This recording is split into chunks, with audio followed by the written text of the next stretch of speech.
శివాజీని సమర్థిస్తూ సమంత మొదటిసారి ఓపెన్ అయింది. సినిమాలు వేరు, బయట వేరు. మన పైన ఉన్న అభిమానంతో ఫ్యాన్స్ ముట్టుకోవడానికి చాలా ట్రై చేస్తారు. ఏదైనా మనం చేసేదాన్ని బట్టే రియాక్షన్ ఉంటుంది.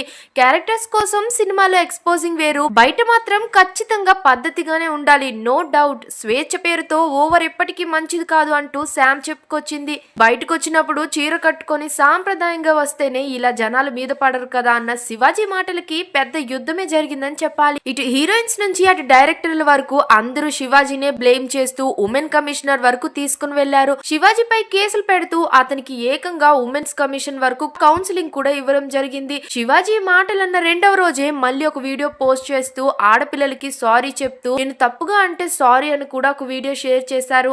అయినా సరే ఇవేమీ పట్టించుకోకుండా అటు అనసూయ మాత్రం రకరకాలుగా శివాజీని ట్యాగ్ చేస్తూ పోస్టులు చేస్తూ రచ్చ చేసిందనే చెప్పాలి. దీంతో ఆయన ఆ రోజు ఈ విషయాన్ని వదిలేశారు. కానీ అనసూయ మాత్రం రకరకాలుగా శివాజీని దారుణంగా మాట్లాడుతూ ఆయన్ని అవమానిస్తూ వస్తుంది. ఈ మధ్య తన పైన ట్రోల్ చేస్తున్న వారు పురుగులతో సమానం అంటూ చాలా నెగిటివ్ కామెంట్స్ చేసింది అనసూయ.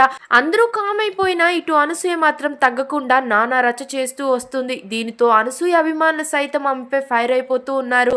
ఇంత జరిగాక శివాజీనే సపోర్ట్ చేస్తూ వస్తున్నారు. ఇక ఈ విషయం పైనే సమంతకు ఒక ఇంటర్వ్యూలో ప్రశ్న ఎదురైంది. దీనికి సమంత మాత్రం చాలా స్మార్ట్ గా ఆన్సర్ ఇచ్చిందనే చెప్పాలి. పబ్లిక్ లోకి వెళ్ళినప్పుడు మంచి డ్రెస్ వేసుకోవాలి. సినిమాలు వేరు, బయట వేరు. మన పైన ఉన్న అభిమానంతోనే ఫ్యాన్స్ మనల్ని ముట్టుకోవడానికి చాలా ట్రై చేస్తారు. ఏదైనా మనం చేసే దాన్ని బట్టే రియాక్షన్ ఉంటుంది.